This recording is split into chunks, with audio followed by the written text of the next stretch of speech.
Kennedy, do solemnly swear I, John Fitzgerald Kennedy, do solemnly swear that you will faithfully execute the office of President of the United States that I will faithfully execute the office of President of the United States and will, to the best of your ability, and will, to the best of my ability, preserve, protect, and defend the Constitution of the United States. preserve, protect, and defend the Constitution of the United States. So help you God.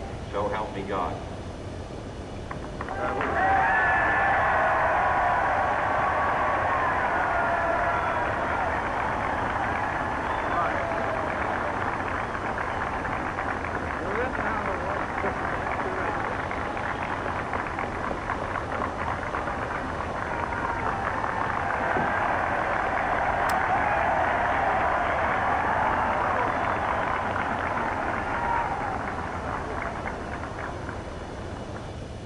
Vice President Johnson, Mr. Speaker, Mr. Chief Justice, President Eisenhower, Vice President Nixon, President Truman, Reverend clergy, fellow citizens. We observe today not a victory of party, but a celebration of freedom, symbolizing an end as well as a beginning, signifying renewal as well as change. For I have sworn before you and Almighty God the same solemn oath our forebears prescribed nearly a century and 3/4 ago. The world is very different now, for man holds in his mortal hands the power to abolish all forms of human poverty and all forms of human life. And yet the same revolutionary beliefs for which our forebears fought are still at issue around the globe. The belief that the rights of man come not from the generosity of the state, but from the hand of God. We dare not forget today that we are the heirs of that first revolution. Let the word go forth from this time and place to friend and foe alike that the torch has been passed to a new generation of Americans born in this century, tempered by war, disciplined by a hard and bitter peace, proud of our ancient heritage, and unwilling to witness or permit the slow undoing of those human rights to which this nation has always been committed and to which we are committed today at home and around the world.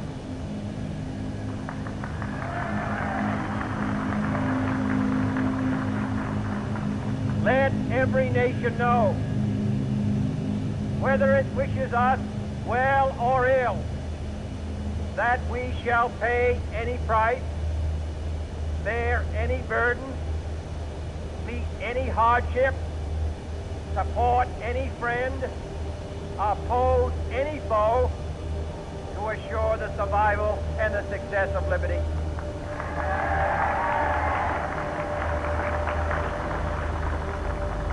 This much we pledge and more. To those old allies whose cultural and spiritual origins we share, we pledge the loyalty of faithful friends. United, there is little we cannot do in a host of cooperative ventures. Divided, there is little we can do, for we dare not meet a powerful challenge at odds and split asunder. To those new states whom we welcome to the ranks of the free, we pledge our word that one form of colonial control shall not have passed away, merely to be replaced by a far more iron tyranny. We shall not always expect to find them supporting our view, but we shall always hope to find them strongly supporting their own freedom remember that in the past, those who foolishly sought power by riding the back of the tiger ended up inside.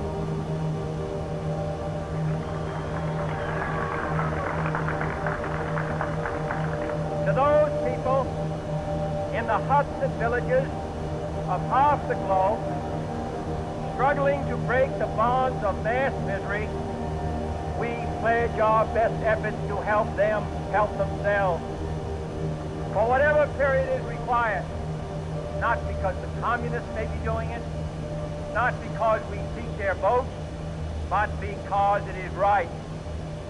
If a free society cannot help the many who are poor, it cannot save the few who are rich.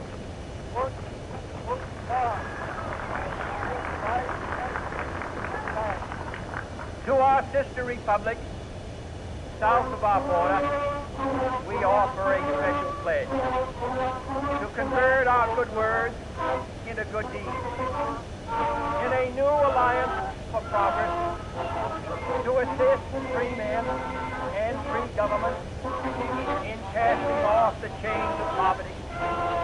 But this peaceful revolution of hope cannot become the prey of hostile powers.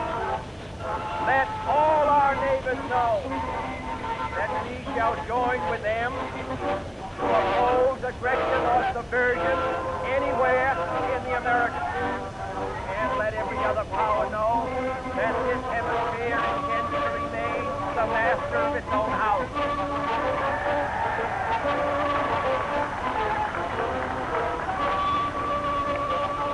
To that World Assembly of Sovereign States, the United Nations, our last best hope, in an age where the instruments of war have far outpaced the instruments of peace, we renew our pledge of support to prevent it from becoming merely a forum for invective, to strengthen its shield of the new and the weak, and to enlarge the area in which its grip may run.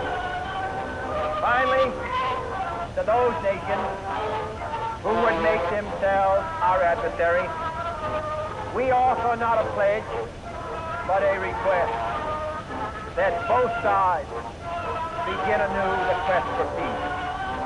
Before the dark powers of destruction, unleashed by science, engulf all humanity in planned or accidental self-destruction. We dare not tempt them with weakness, for only when our arms are sufficient beyond doubt can we be certain beyond doubt that they will never be employed. But neither can two great and powerful groups of nations take comfort from our present course. Both sides overburdened by the cost of modern weapons, both rightly alarmed by the steady spread of the deadly atom, yet both racing to alter that uncertain balance of terror that stays the hand of mankind's final war.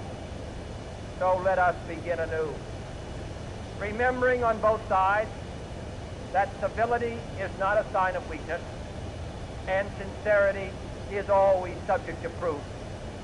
Let us never negotiate out of fear, but let us never fear to negotiate.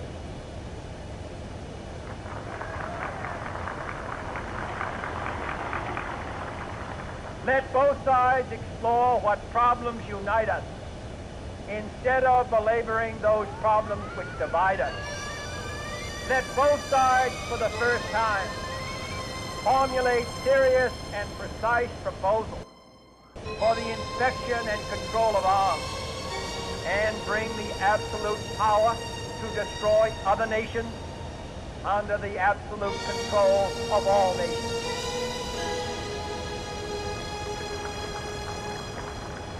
Let both sides seek to invoke the wonders of science instead of its terrors.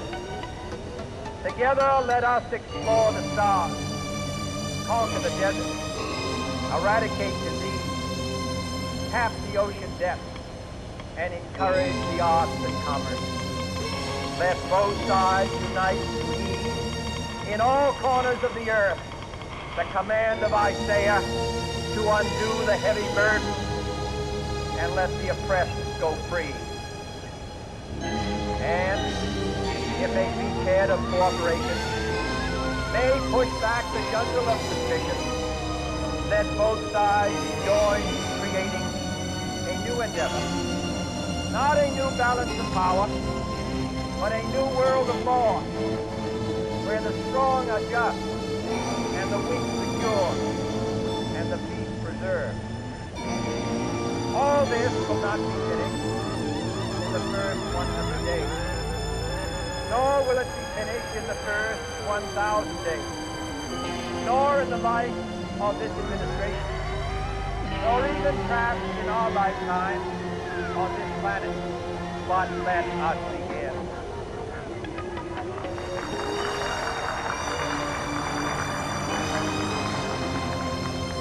In your hands, my fellow citizens, more than mine, will rest the final success or failure of our cause.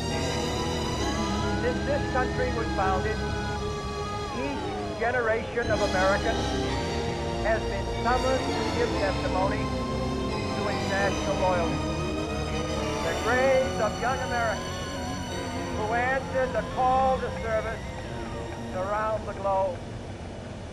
Now the trumpet summons us again, not as a call to bear arms, though arms we need, not as a call to battle, though in battle we are, but a call to bear the burden of a long twilight struggle, year in and year out, rejoicing in hope, patient in tribulation, a struggle against the common enemies of man, tyranny, poverty, disease, and war itself. Can we forge against these enemies a grand and global alliance, north and south, east and west, that can assure a more fruitful life for all mankind? Will you join in that historic effort?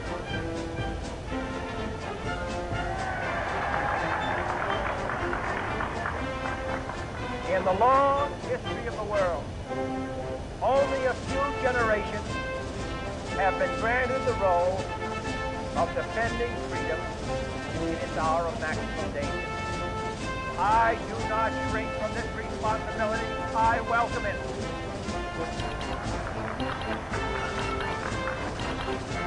I do not believe that any of us would exchange places with any other people or any other generation. The energy, the faith, the devotion which we bring to this endeavor will light our country and all who serve it. And the glow from that fire can truly light the world. And so, my fellow Americans, ask not what your country can do for you. Ask what you can do for your country.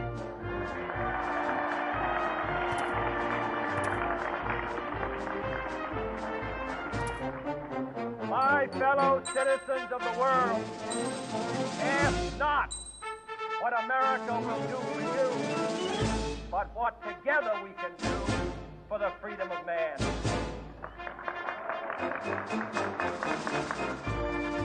Finally, whether you are citizens of America or citizens of the world, ask of us here the same high standard of strength and sacrifice which we ask of you.